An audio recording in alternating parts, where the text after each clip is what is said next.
It all begins with your grandfather. Oh, absolutely. Absolutely. You say he's a sociopath. Yes. What do you mean by that? He had no empathy.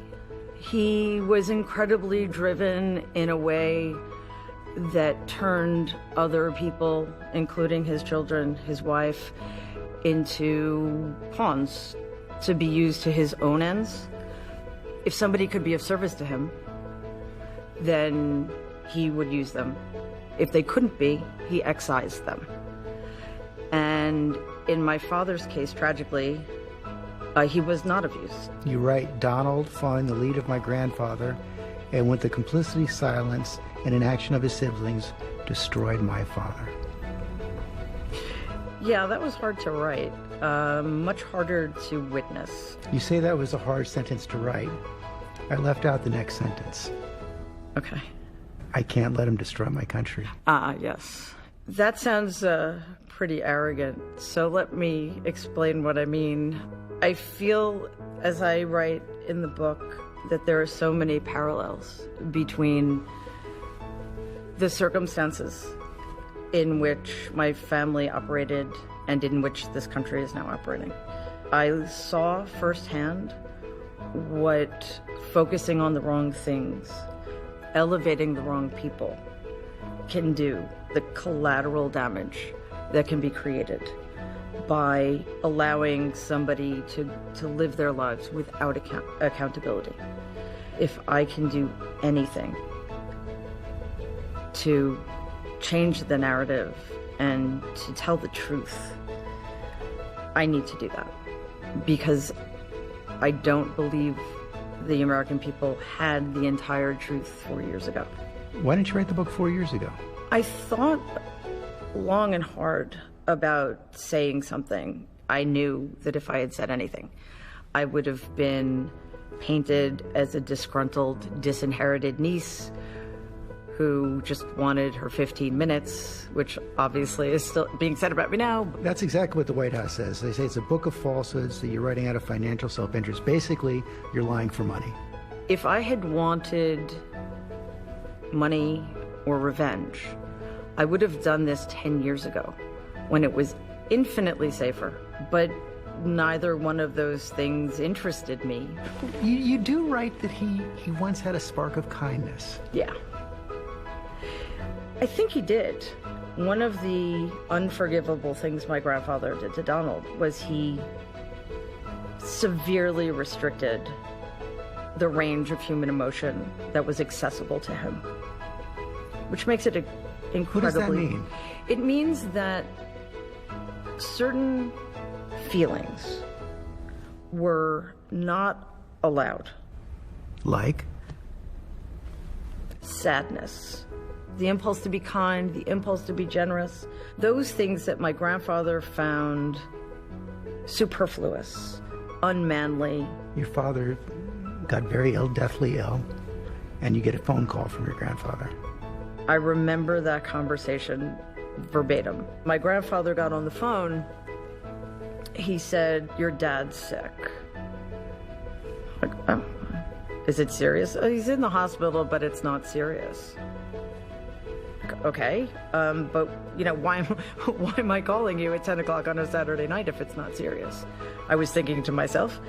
So I said, well, is it his heart? Because he had had open heart surgery 3 years earlier at the age of 39.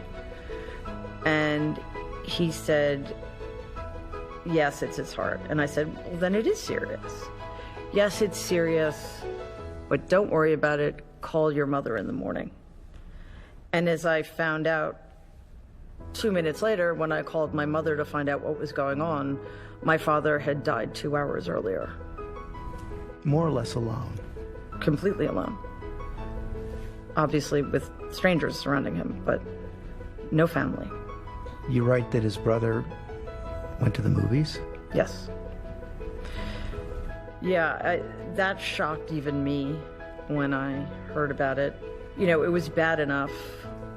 It was probably worse, honestly, that my dad's parents just sat in the library in the house waiting for a phone call. I will never know why they didn't go to the hospital to be with their son who was clearly dying. So maybe it isn't surprising that Donald didn't think he needed to be there. Maybe that would have looked bad to his father. And maybe sitting around waiting for the phone call was too burdensome. I don't know. But, you know, I've often wondered, what movie did he go to see that seemed more compelling than sitting with his dying brother? But I'll never know. For many years after your father died, you were taken care of by the Trump family. Mm-hmm. Then Fred Trump dies, and you have the impasse. Yeah. I just want to clarify something. You say taken care of. The sense in which that's true is no different from the sense in which it's true for anybody else in my family. When it was all settled, when the lawsuit was done, did you think it was a fair settlement? No.